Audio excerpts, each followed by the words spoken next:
So good morning and welcome everyone to the Kennan Institute. I'm Izabella Tabarovsky. Today my guests are Sergey Shpilkin and Sergey Parkhomenko, and we're discussing the passing of Russia's constitutional amendments and what that means for the future of the country. A few days ago, Russia concluded its vote on the new constitutional amendments. The new Russian constitution is now the law of the land. It changes some 60% of the previous constitution, and perhaps the most significant change, which was really the main reason that this all began in the first place, is that it effectively permits President Putin to remain in power for the rest of his life. He will now be able to stand for re-election in 2024 and in 2030, so he can look ahead to an uninterrupted 16 years in power. And if he stands for re-election, if the past is any indication of the future, then it's hard to imagine that he will lose a re-election bid. A nationwide vote was held in Russia in the last week of June, and the official result is that the absolute majority backed the passing of the new constitution.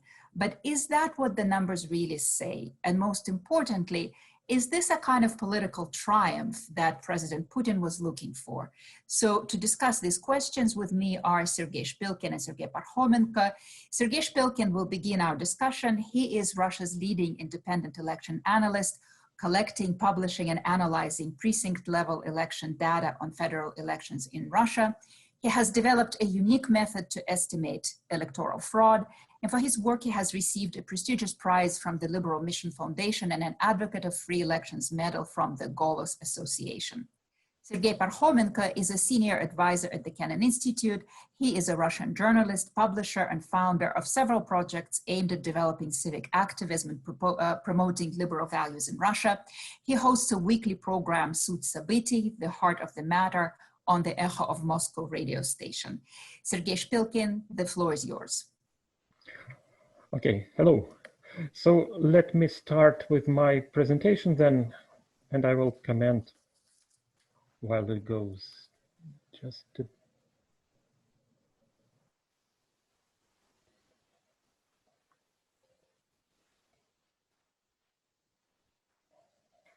Okay.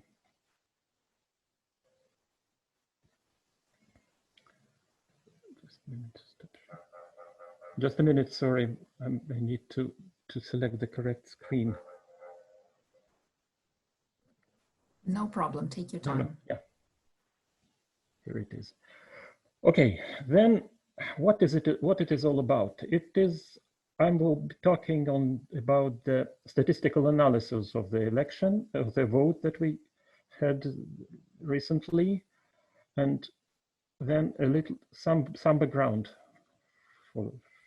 first of all.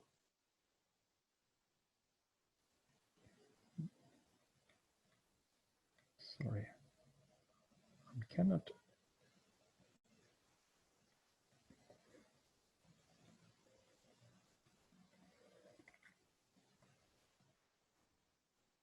Sorry. I'm sorry, but okay, yes. Well, the constitutional vote was held on the week of June 25th, July 1st, and it was held on especially fuzzy rules. It was defined as not a referendum, as a unique event. It was very difficult to monitor as a result. Only monitors appointed by the civil chambers, the so-called civil chambers, which are government operator, non-governmental organizations, were allowed to monitor. So the only independent monitoring resource was independent precinct members, but they are rare in all regions except maybe Moscow. And it took 7 days of 16 hours, so few people could afford to leave their main business and to dedicate themselves fully to the monitoring. So many places were unmonitored, even if there were independent observers. There was widespread voting outside voting stations. Okay, and no video broadcast to control to check the voting during the voting day. And also there was a non-transparent electronic voting system. Okay, so the official result is indeed very impressive. The turnout was 68%, which is very high compared to all federal votes in our history. And the percentage yes was almost 78%, which means that formally a half of all voters voted for yes.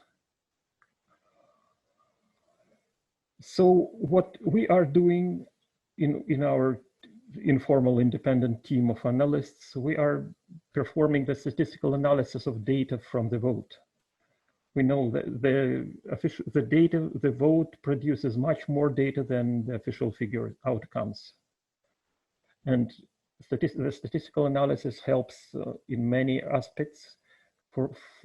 First of all, it complements human observation because it is much more comprehensive. It covers areas where the direct observation is impossible or not feasible.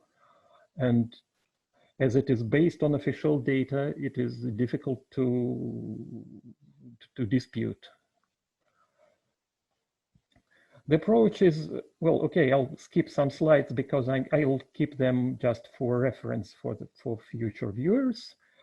But some various types of statistical analysis were used since 1980s. So here are some references. And what we are doing, we are collecting the precinct level data and looking at them, finding some trends and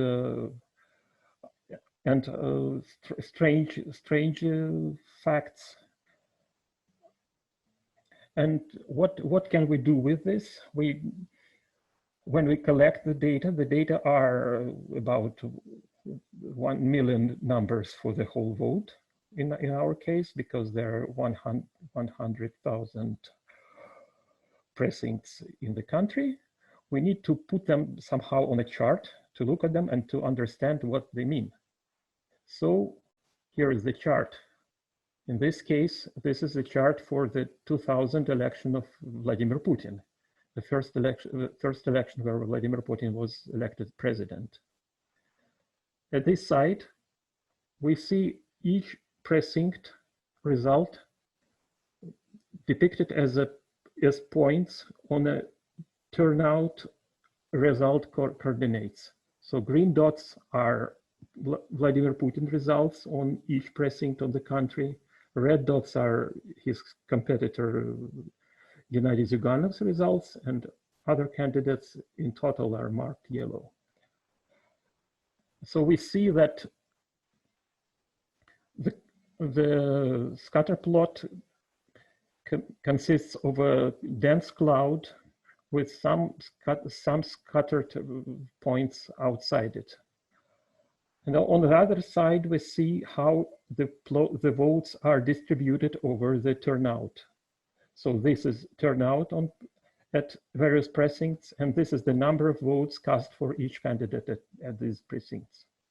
We see that all curves for all candidates are proportional. So at any precinct, the proportion of, at any turnout, the proportion of votes cast for each candidate is approximately the same for independently of turnout, except the very highest turnout, where the administrative candidate, that is Vladimir Putin, the government-supported candidate, wins a little over other candidates in proportional. And this disproportional part is dashed here. And it corresponds to approximately 3 million votes, because the area are exactly votes. Okay. Then this is the presidential election of 2018. We see that the cluster, the green cluster of votes for Vladimir Putin still exists as a dense cloud, but there is also a comet tail, so-called, that goes up to higher turnouts and higher results. And this is a natural occurrence if we suppose that votes are added for Vladimir Putin at some precincts, then it leads to increasing turnout and increasing his result. And we have this tail. On the left chart, we see that this bell-shaped part corresponds to the main cloud. And in this main cloud, the proportion of votes for various candidates is still constant. But after some turnout, we see that there arises a difference of vote distributions. And this difference corresponds to this dashed area, and it corresponds to approximately 10 million extra votes, disproportionate votes that Vladimir Putin received at these higher turnouts. And if we accept that this tail is because of this higher turnout, because of adding votes, then this 10 millions corresponds to the so-called anomalous votes. It corresponds to the amount of votes that need to be cast additionally for Vladimir Putin for this distribution to have this form instead of a simple cloud. And what Sergey, Sergey, I want to say that we, unfortunately, because of the way the Zoom screen is shaped, we can only see part of the right-hand chart. So I'm not sure we're seeing what you're referring to. That's bad. Can I move it? To comment. Will it be better here? Well, we can only see half of the clouds. You can move the window, right? No? Yes, you're move right. The pane. We each can move our own.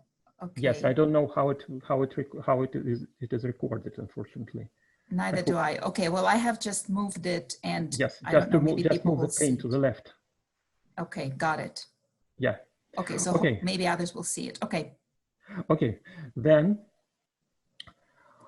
and then our present vote. Yes, and one more feature that could be noted here. The teeth, you see this graph has teeth on nice values of turnout. And here you see the checkered pattern in the dots, formed by the dots. This means that some precincts do try to demonstrate some nice turnout values. And this so-called Churov's saw, named after the president of Central Electoral Commission of that time, Vladimir Churov, demonstrates some administrative demand for nice results of vote. We'll see it in much more amount at this vote. And here is the result of the present vote. What we see here, it's drastically different from the previous one, but we see that there still is a cloud around, well, let's say 65% of yes, and turnout about 43%. It's seen by the naked eye, And we have a giant tail of precincts that are moved from that central cloud to higher turnouts and higher result values. And it also has a checkered pattern demonstrating attraction to nice values of turnout and to nice values of result for also the horizontal lines. And on the left side, you see that the proportion of votes for yes and no is kept about for turnouts less than about %, and then they diverge in the shape. The gray line is what the yes curve would be if the proportion was kept at the turnouts too. And the dashed area corresponds to 97 million votes. So this is the estimate of the votes that could be were probably added for the vote by some fraud falsification mechanisms. There are different mechanisms actually, from putting extra ballots to just writing extra numbers in the protocols, and we cannot discern between the two unless we have some live witnesses from the places. And as I told before, it's very difficult to observe because of the week-long vote process that requires a lot of effort from observer side.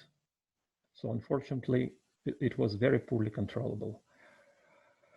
So what we have now, and this is, I wrote one and a half times. So this is the record high number of anomalous vote. Anomaly, we never had such the anomalies of such scale. The previous record was about 15 million votes at the parliamentary election of 2011 and the presidential election of 2008. And almost a half of votes is probably falsified. And the integer percentage anomaly here, that's what I wanted to show. This is the same so that you see here, but depicted at a finer scale. And you see that there are peaks not only at multiples of 5, but also at each integer percent. So there were precincts that tended to demonstrate turnouts and results corresponding to integer percents. And this is an important indicator because first of all, it is a sure indicator of fraud because you cannot plan the turnout or result in advance before opening the box. And the second, you cannot, as these anomalies exist, it means that there is a demand from above for better results, for some nice results, nice figures. And this is the estimate of the total amount of total size of the anomaly made by Dmitry Kobok. And it is higher than for any election before in the Russian history since year 2000.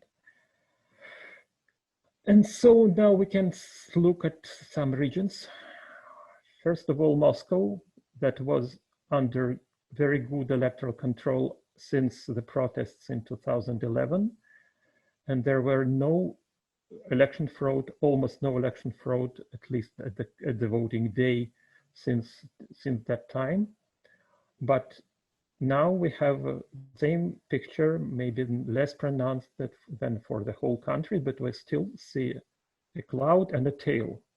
Compare this to what we saw in 2018, the presidential election 2 years ago. There was no tail at all. It was only a central cluster. So now, unfortunately, Moscow is broken, and we cannot rely on the Moscow results as properly counted, unfortunately. The St. Petersburg is in an even worse position. We can see that there could be a main cloud here, but there is almost nothing left of it. We see that it's approximately at the same turnout of 40 something percent and same result of 60 something percent, yes. But the main part, most precincts are moved to 80% turnout and 80% result about. And we see lots of very small features that actually demonstrate some local falsification patterns.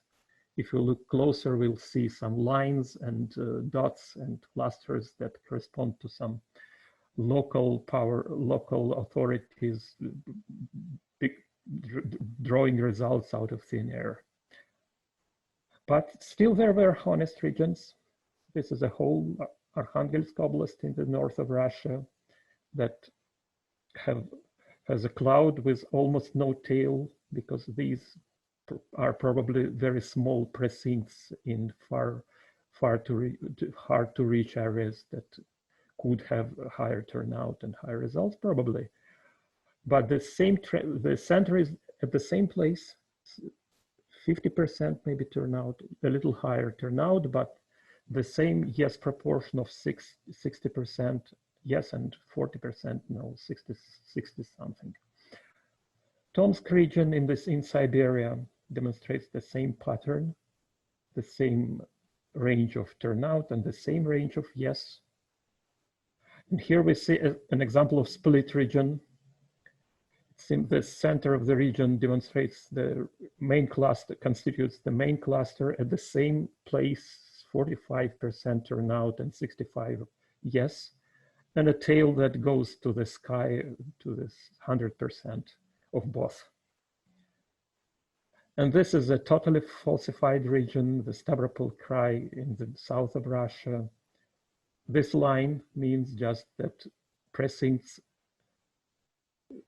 just reported the same number, the same predetermined number, like 96% yes. And the turnout is absolutely unbelievable for a million city, almost a million city like Stavropol in this situation. And you see some remnants of actual probably results somewhere here at 43% and 60 yes. But there were even funnier things.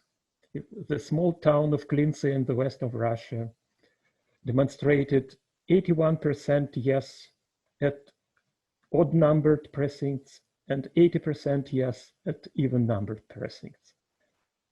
Just they didn't even pretend to draw something realistic.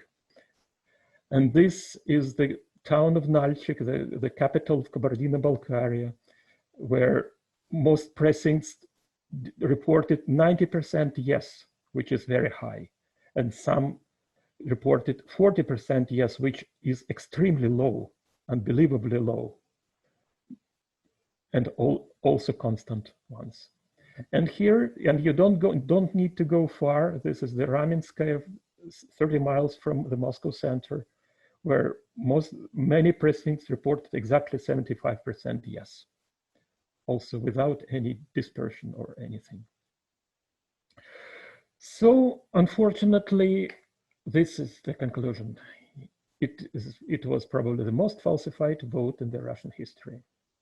And these 27 anomalous votes for yes, almost the half of total, mean that actual results were much farther from the absolute 50% support. The actual turnout, if we correct for this amount, was about 43%, just what we saw on the graphs, but it was calculated from the shaded area at the graphs at the left part of the chart.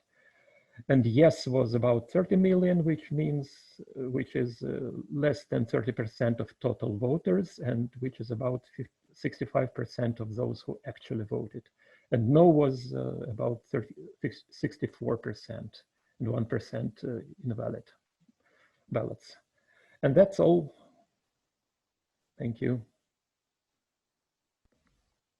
Thank you. Do I need to stop sharing?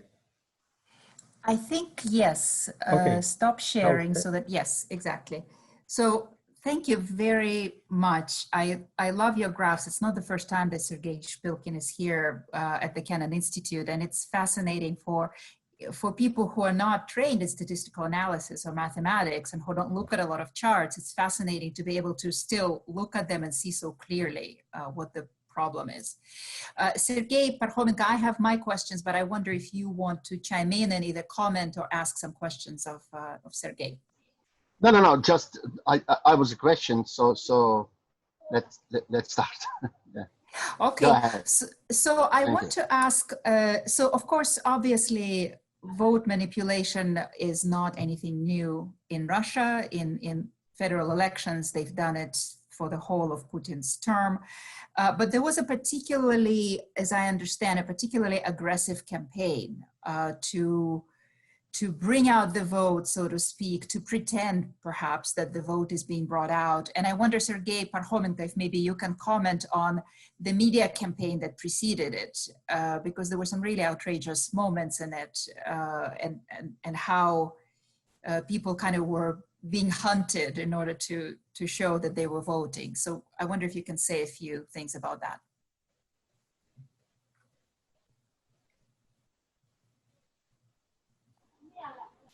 Yes. So, Sergey? Okay, if you want me to comment, okay, let's. Yeah. Okay. From what I see in statistics, actually, the campaign had, well, extremely low outcome, I would say. There is almost no trace of any. Well, I don't see anything in statistics. Well, let's say that like this, because almost the whole country has the trace, at least the trace of this main cluster of precincts at approximately the same place of 43% turnout and 65% result, or something like this, 63.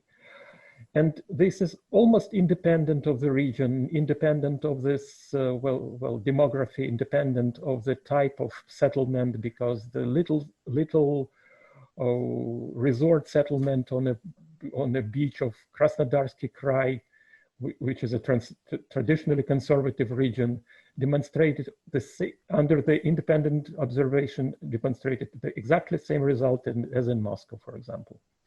And it's the only one exception was the Nenetsk autonomous region, which voted against the changes because of the consolidated protest, but it was a political protest, a regional political protest.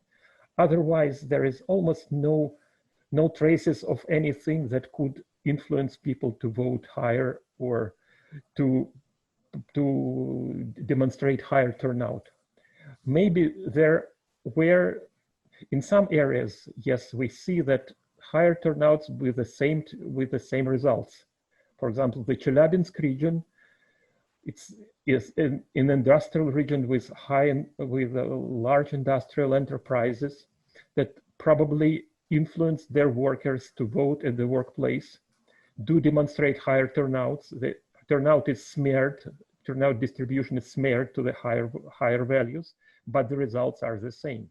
So it's the picture of people who are stimulated to vote, but not monitored not controlled for the result. And the result is still the same. So it seems that the campaign probably influenced the overall outcome, but did not shift anything substantially. I don't know whether Sergey would tell better what it would look like if the campaign was more open and more openly declared that the main goal was the life of Vladimir Putin, but otherwise.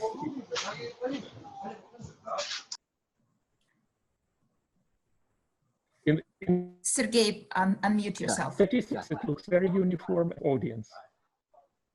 Yeah, I think it was a campaign without rules. It was a campaign when everything was possible for Vladimir Putin and his team. And I think it's very important to know that behind all these numbers was a secret dream of Vladimir Putin. And in the Russian tradition, the dream of the Tsar is the order of Tsar. So this dream was to have more than a half of all the Russian people. The 50% of all Russian voters was the objective, was the goal of all Putin's and Kremlin's team during this war. And we can see that the falsified numbers, the result after all these strange vote, ballots, after all this manipulation, was exactly a little bit more than a half of the total of Russian voters. It was 52.6, something like this. Yes, but in a real situation, it was much less of vote. It was because we see this 27 million of manipulated voters, 27 millions of strange unnatural votes. So this analysis destroy this fairy tale of country supporting totally in the great majority the power of Vladimir Putin. And I think the goal and the idea of this absolutely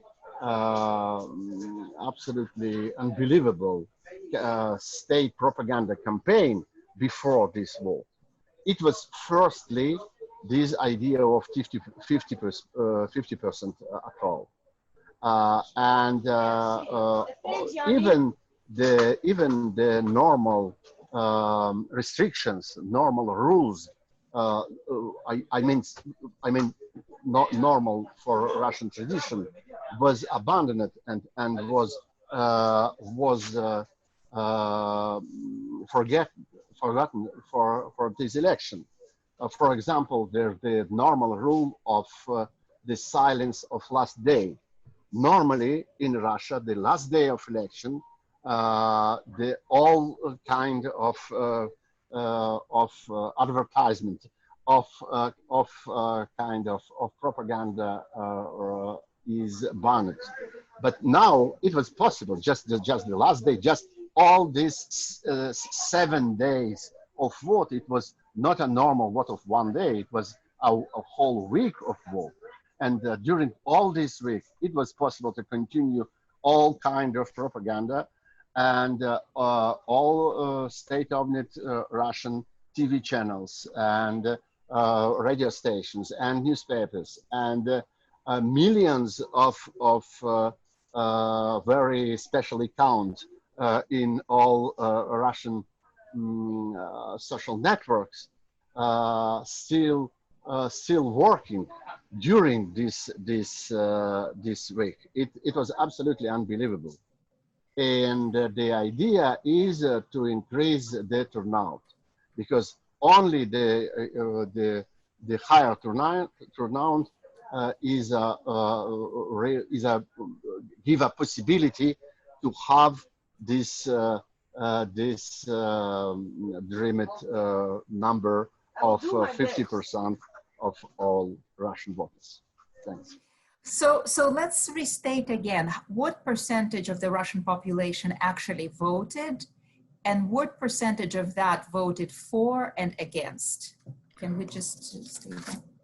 Okay, let me go to let me check the numbers from the screen. Yeah, but okay, so the total amount of people who actually voted was approximately 46 million, which means about 40% of the total voters. And the votes yes were 30 million, which is about 27% of total voters. This is a realistic, actually, a realistic amount. And if they did not use all this effort to falsify the result, it would still be yes. Maybe less. Maybe it would be less less strong, less pleasant to the party, to the powers, but still it would be yes. But they choose a different way. They choose to use widespread fraud and to falsify the vote. So now we have what we have. So I want to ask, I find it really interesting that, first of all, we know that some of the campaigns that the authorities, the media campaigns that were meant to turn out the vote, there was one, that some of them were really geared toward pushing on people's fear buttons, right? To trigger certain buttons. So there was one ad that was especially a commercial that was especially it made headlines that was quite homophobic. There were others that were quite chauvinistic. And so what I'm wondering about, if that did not get people out to vote, does it mean that the Kremlin's assessment of what's important for the voters and what are the main triggers, what are the fears, for example, of the voters, it's completely unrealistic. It's wrong in its assessments. It means that there is a real division, right, between the Russian population and the people in the Kremlin, that the people in the Kremlin really don't understand the population anymore. What do you, is that a fair assessment? Sergey, it's your. Sergey Parkhomenko, let's ask you about that. Unmute yours. Yeah, that's the sound.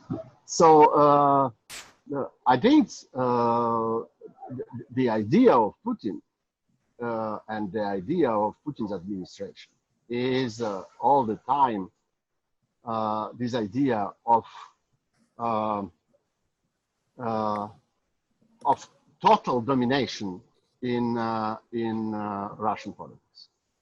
All the Russian propaganda speaks all the time about just few person, just a couple of Russian dissidents or Russian opposition, and about opposition who never play any serious role in this in the Russian politics, and it's the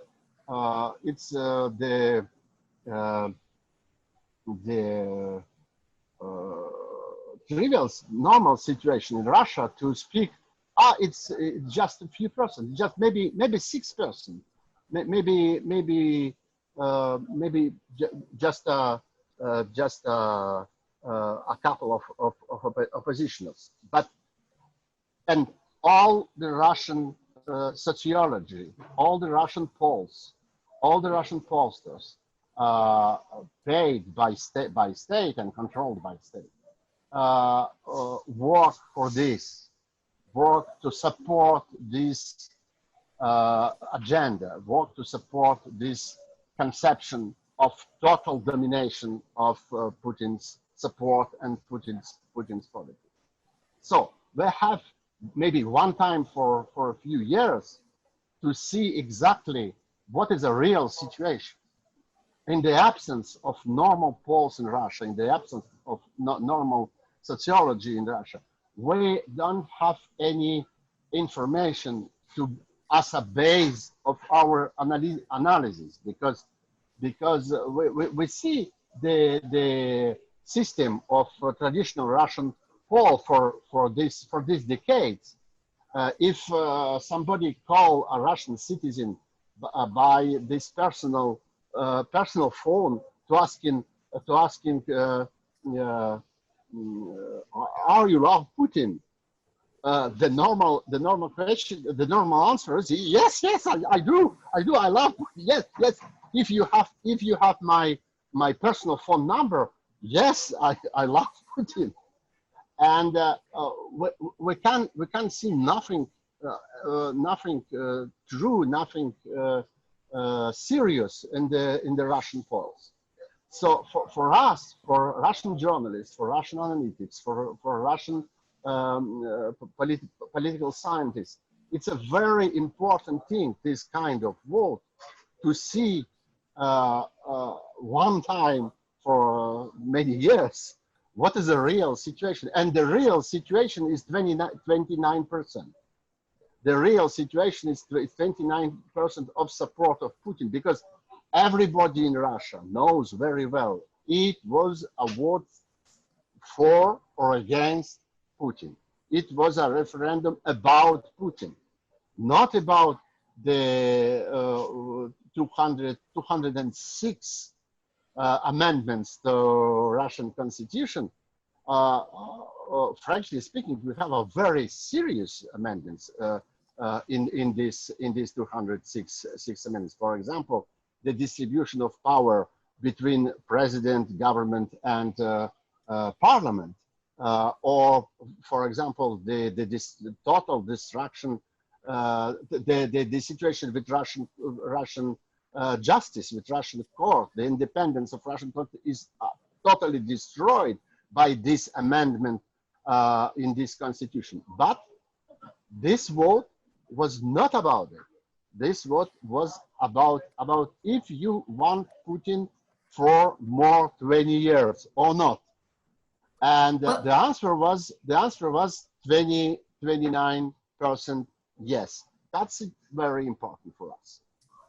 Well, that is very important, because what you're saying basically is that, first of all, we actually don't know who the Russian voter is and what they like and what they want, but this showed that only 29% want for Putin to continue. Absolutely, we didn't know. Yeah, that's true. Yeah, and so I want to ask both of you.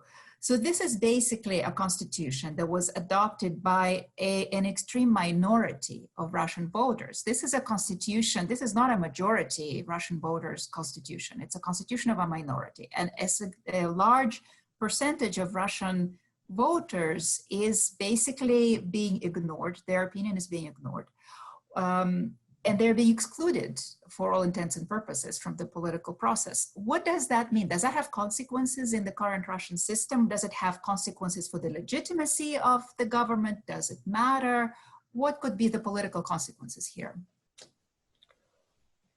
Well, I would object to this, because actually, if this was a referendum, an actual referendum, then the turnout threshold would be 50%, and the adoption threshold would be 50% also. So it would be enough to have 25% of the voters vote for the new constitution. So no, it is not the extreme minority. It's not the minority constitution actually, formally, at least from the formal point of view. Okay. But still, I don't know anything about feelings, but probably people would be somehow disappointed with all this process, because they were, again, I would disagree with Sergey, they were called to vote for various good things, like better medicine, better medical system, or better pensions, or better social reforms. But in the end, they have a triumph of Vladimir Putin, as it is formulated. I'm not sure that lots of people voted for exactly this. I suppose that many of them were honestly deceived by what propaganda said about before the referendum, not after, because the tone changed abruptly. And this is another difficulty that I foresee in the future. So, Sergey, unmute. Unmute yourself. Yeah. I don't know. I think it's almost a normal situation for Russia when the serious part of Russian population is not represented anywhere. We see 5 Dumas in a row when the serious part of Russian population is not represented, absolutely is not represented by any party, by any deputy, by any group of parliamentary people. So it's a more or less normal situation for Russia, of the situation of this gap between the official policy and the real policy, between the events and the situation on the parliament, on the government, between parliament and government, between parliament and Supreme Court and the Constitutional Court. It's called in Russia your politics. I'm not interested in this your politics, and it's a very important thing in Russia, because I think the big majority of Russian people don't understand that is it not possible to be not interested in politics, because if you are not interested in politics, politics is interested of you. So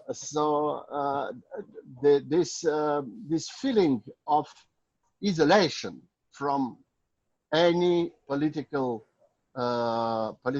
matter, any political issue, I'm not interested in it. I'm outside of politics. It's a very often Russian phrase. I'm outside of politics.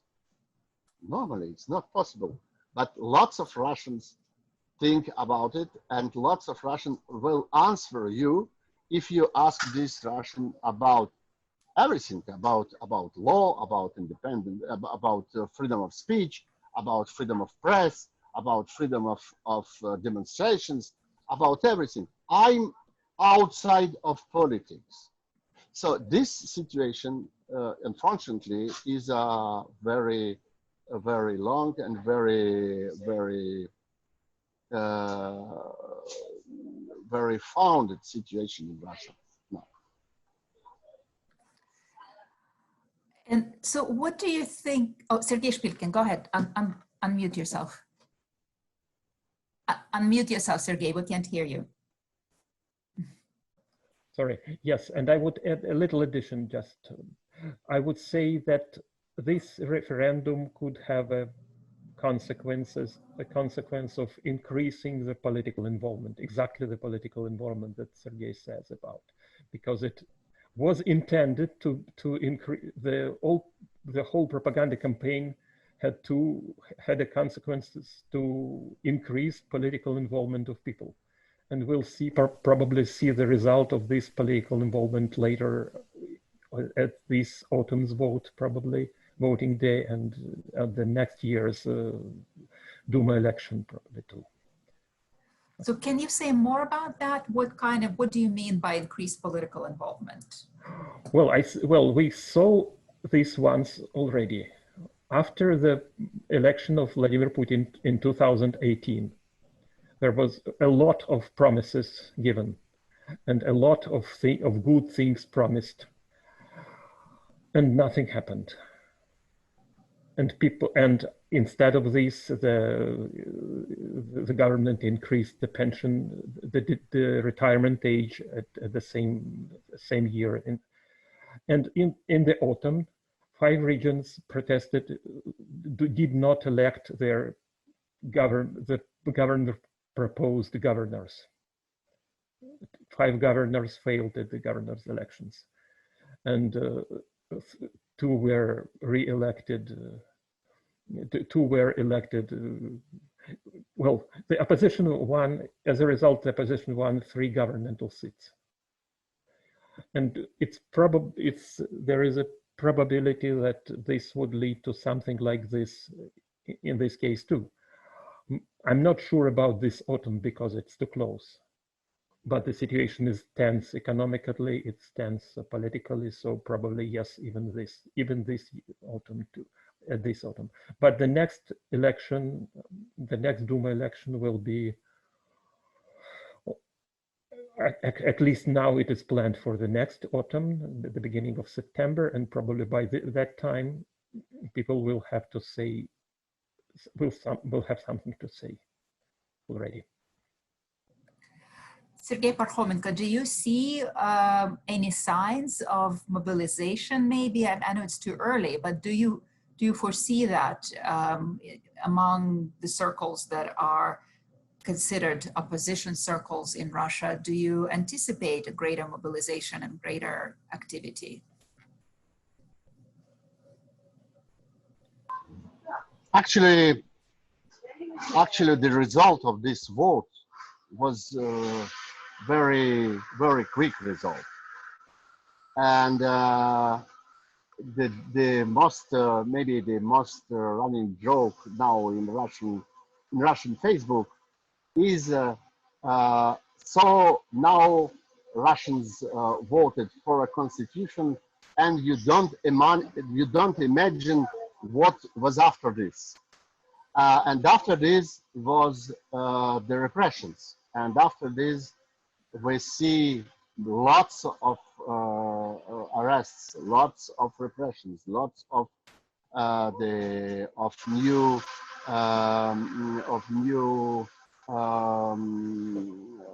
accusations, new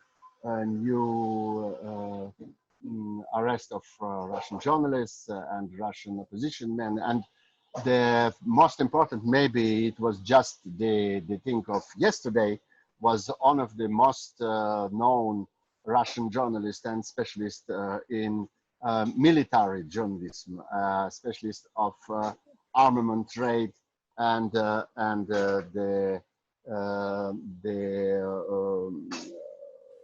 military production complex and the Russian army, was yesterday arrested and accused as a spy.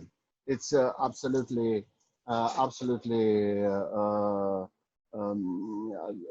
an absurd. It's just a joke.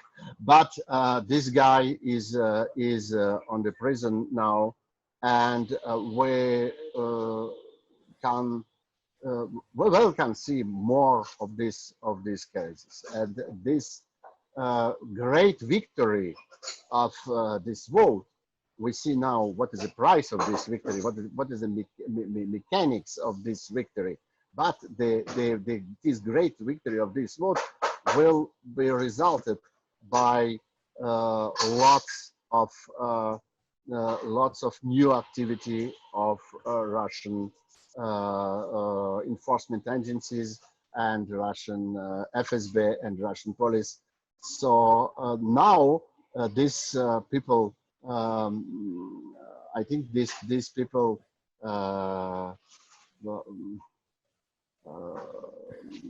is like a new freedom of work, of function, and these people can now work as he wants after this vote.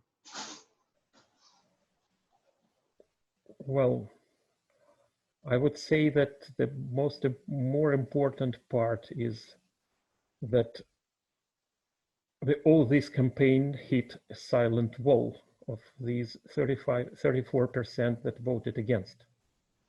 And this is not a negligible minority as it was common to represent the opposition in Russia. It is not the so-called 14% or 5% or whatever of Moscow educated class.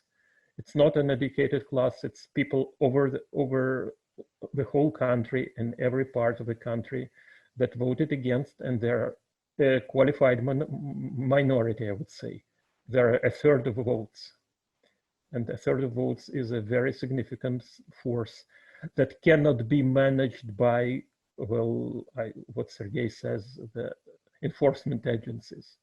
It cannot. This problem cannot be solved by police measures. It only could be solved by some economic changes or something like this, and it would be very costly and very difficult to implement, both psychologically. I absolutely agree. It can't be managed by the enforcement agencies, but they will try to manage it by enforcement agencies. That's the problem. I'm sure that finally it will be impossible, but we will see for this month and maybe this year, we will see lots of tentatives to resolve this problem by police, FSB, and National Guards. That's the problem, and that's the tragedy of Russian independent press and Russian opposition now. You know, what's interesting in what you're saying is we had a piece by Max Trudalubov recently, who's our editor-in-chief of our Russia File blog, where he discussed some research that showed that whenever this practice that's called continuismo from Latin American term, the practice of extending your term beyond the term that's allowed by the basic law of the land is actually, it's often meant to, or certainly in Russian case, it's meant to kind of provide more stability. But in reality, we can see from research that it leads to some very unexpected consequences that, you know, as you say, political activity may increase, or the elites may finally unite against the ruler and push him out of the office. And so, in fact, what seems to be, what was meant to create more stability, in fact, creates the opposite. And I think that I'm hearing you say that something like this could happen here as well. Yeah, it's a very interesting analysis. Of course, all these matters now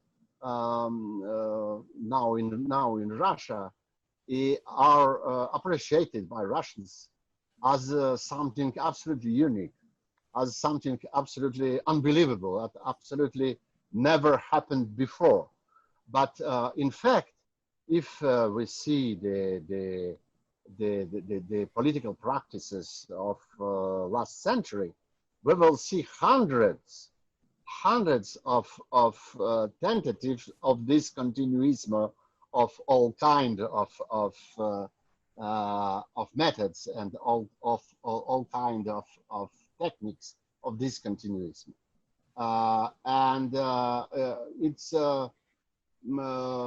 it's a normal for authoritarian regime that the big boss try to continue to stay on the power beyond his own constitution, beyond his law, and it's absolutely it's a banalized situation. It's a normal normal situation for abnormal states.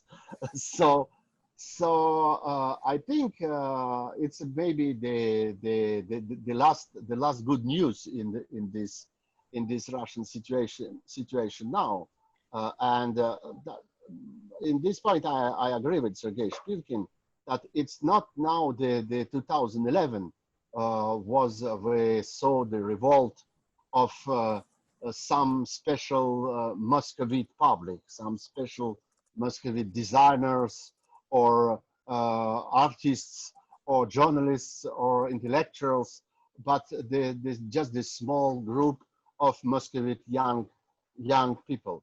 Now it's a totally different situation because we see this amount of people voting no, even after a lot of money distributed by state just the day of vote. Even after this crazy propaganda campaign, even after all this act of pressure from Russian state agencies, even after all this, lots of people voted no, and I think it's an interesting example of this standard continuismo in Russia.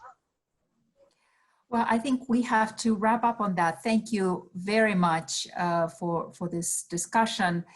And Sergey Shpilkin, I have a feeling that we'll keep turning to your analysis. As sad as it is to say, I have a feeling we'll still be needing you in the coming years, and we'll be inviting you. And Sergey Parkhomenko, thank you very much, as always, and it's great to have you as part of our team. And thank you very much. We'll be seeing you all next time. Thank you.